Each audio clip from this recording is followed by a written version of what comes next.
Thank you, my friend, for listening to this diary of my spiritual adventures at Plum Village. Plum Village is a monastery near Bordeaux, founded by the father of Western mindfulness, Thich Nhat Hanh, who passed away in 2022. Each year in the autumn, the monastics who live there simplify their lives and focus on their practice for 3 months, and lay practitioners can join them. We call that the Rains Retreat. Some very quick notes before I begin. I didn't catch or remember everyone's name, so in some cases I've used letters, sorry. And there is some travel anxiety and other anxieties on day 1, so if that's triggering for you, then feel free to skip to day 2. Although there is a callback / payoff towards the end, and you probably don't want to miss that. I've tried not to reveal any personal sharings or conversations. It probably seems like I've focused on myself quite a lot, but it's because I didn't ask people permission to write their thoughts down. Even for me, that would have been an odd request. And as in a podcast, I try and avoid any words that won't mean anything to those who practice outside of the Plum Village tradition, but I use a couple regularly. One is Sangha. Sangha is a community or group of mindfulness practitioners. And another is Dharma. A Dharma is a body of teachings, so a Dharma talk is basically a lesson. Peace and happiness to you, my friend. I hope you enjoy this. Day 1, Friday. I stood in the line for security at the airport in a state of anxiety. I'm not keen on crowded places, noise, or being hurried, and so airport security is probably my least favourite place on earth. I fumbled my belongings into the tray in an unmindful way and stepped into the scanner. Beep, beep, beep. I was directed to one side while a man who didn't look as if he was having a good day told me I was going to be tested for drugs. Okay. He swabbed me with some paper and stuffed it into a machine. I nervously looked at the screen. Why was I worried? Because of all the drugs you're carrying, Sean, came an unhelpful, intrusive thought. For the benefit of my mother, who I know is listening, I am not a drugs mule. The guy waved me through and I sighed with relief, which in retrospect was probably not a very sensible thing to do. I sat at the gate waiting to board, reflecting on the last few weeks and my fairly last-minute decision to live in a French Buddhist monastery for a week.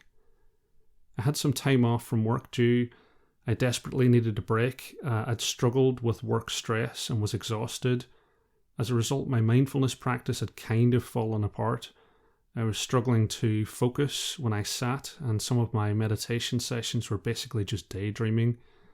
The mindful thing to do would be to accept this and notice that my mind was busy, but I was unhappy because up until recently my ability to sit and focus my awareness had developed to the point where I could sometimes just immerse myself in my breath without intrusion.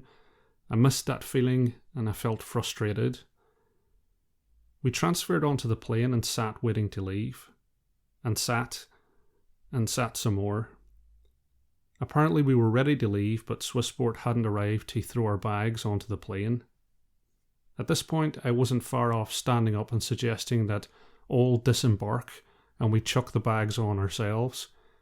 Even more than crowded places, noise and being hurried, travel drives my anxiety through the roof. In this case, I had 3 connections that I was probably going to miss. Unhelpfully, the plane did get the bags on board and take off after an hour. I say unhelpfully because it was too late to definitely get my connections and relax, but also too late to definitely miss my connections and relax. I was in a tightrope of a knife edge of uncertainty. You can add uncertainty to the list of my anxiety top of the pops, or Hit Parade if you're older than me, or Billboard Hot 100 if you're American. Basically, it's a list, it's a long list. We landed and I met Andrea at the baggage carousel. Andrea was a fellow mindfulness practitioner and follower of the Zen Buddhist master Thich Nhat Hanh, and a friend of a friend. I had originally planned, as much as I'd planned it at all, to travel to Plum Village alone, but then found out some of my UK Sangha friends were going. I was immensely relieved that Andrea was, by chance, getting the same flight as me. We had talked on the phone and arranged our travel together, and I was very happy that I wouldn't be trying to figure out how to travel in France alone. Andrea was a picture of calmness, although later she would tell me she was freaking out as much as me about the misconnections. We chatted, grabbed our bags, and got on the bus to Bordeaux. We got some helpful instructions from other travellers, but we were going to miss our train and therefore the Plum Village shuttle bus that was going to pick us up there. Not ideal. This meant that we had to navigate Bordeaux Saint-Jean, or Saint-Jean as we might say back home, figure out how to buy tickets and get in the right train. Between the two of us, we figured it out and slumped, exhausted and stressed, onto the train to Saint-Foy-le-Grand. After catching our breath, we got to know each other and find out a bit more about each other's backstories. Andrea asked what I was trying to get out of the experience, as the question of what our aspiration was would likely come up in discussions. This was a good question. Did I really know? Had I an aspiration? Or did I have a vague idea that Plum Village was going to solve all of my problems? I wanted to renew my mindfulness practice, that was for sure. I wanted to experience what it was like to live in a community of practitioners. I'd done weekend retreats before, but I wanted something longer. And I guess I wanted to be closer to Ty and his legacy. I guess I do have an aspiration. We arrived by taxi after sundown in Upper Hamlet, where the mailed practitioners and the monastics lived. It was time to say goodbye to Andrea, as she was staying in Lower Hamlet, a half-hour walk away. It's amazing how crisis can forge a friendship quickly, and as the taxi took her away, I suddenly wished I wasn't on my own. I made my way to a farmhouse building that had a sign for a reception. Inside was a young monastic and the administrator Elna. Elna got me booked in, and Brother T took me around for a quick tour. I'd missed the one that was supposed to be happening earlier, and to be honest, his very helpful list of important places didn't really commit to memory well in the dark. After dropping my bags off in the room, he took me to the dining hall where I could get something to eat from the dinner earlier. I grabbed some lentil stew and sat with the other Johnny-come-latelys. A few of the guys were French and didn't speak much English, but happily the other two guys there were Irish, Stephen from Belfast and Gregory from Dublin, and also seemed to know what they were doing. This, I came to learn, is one of the most important things to remember about Plum Village. Find someone who's been before, ask them questions, and do what they do. There is no map, there is no etiquette book, although there is a lot of etiquette that you're supposed to follow. Like in prison, you need to find someone who's an old hand who can show you the ropes. I should say, of course, Plum Village is not a prison. I got the lowdown from the lads. There were set times for meals and a morning and evening meditation. Very few people were around because most were in the evening meditation with the monastics right now in the Grand Hall. The original little meditation hall, called the Transformation Hall, was now used for mindful movement, yoga, dharma sharing, more on that later, and smaller events. A bell of mindfulness went off in Plum Village regularly.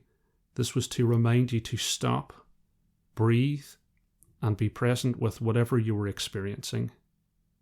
And this actually happened a couple of times during a chat. We would pause, the chin wag, and I scanned internally. What was I feeling? Ah yes, abject terror. I smiled to my abject terror. I heard someone enter the long dining hall behind me and looked around. It was one of my friends from the UK, Ian, and his partner Heather. We smiled and hugged, and I started to jabber excitedly. Ian wasn't really speaking though, and I realised I'd forgotten one of the things that the Irish lads had told me: noble silence. From the start of the evening meal at 6 p.m, until the end of breakfast the following day, conversation was to be avoided to allow the mind to settle. We agreed to chat the following day. Some people actually carried a noble silence sign around their neck and didn't talk all day. This sounded amazing to me as someone with social anxiety. I quickly downloaded a bit more from Stephen over a cup of tea and went to bed. I was sharing a relatively small room with 6 other guys I didn't know, which I was uneasy about.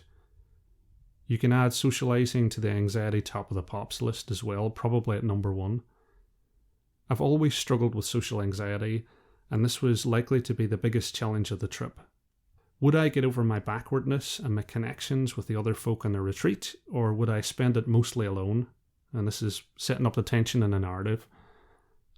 I nodded to the other guys, noble silence, and jumped onto the top bunk. 9:30 was lights out. Again, Plum Village is not a prison. I lay there for hours. Judging by their breathing, others weren't dropping off either. Was this a mistake? Maybe I hadn't thought it through. I remembered the advice of a friend in the UK who'd been to Plum Village before. It won't be what you expect. I suddenly realised that I expected this to be like retreats with my Sangha, where I already knew most people and it was easy and fun. This was so far outside my comfort zone, the comfort zone was a dot.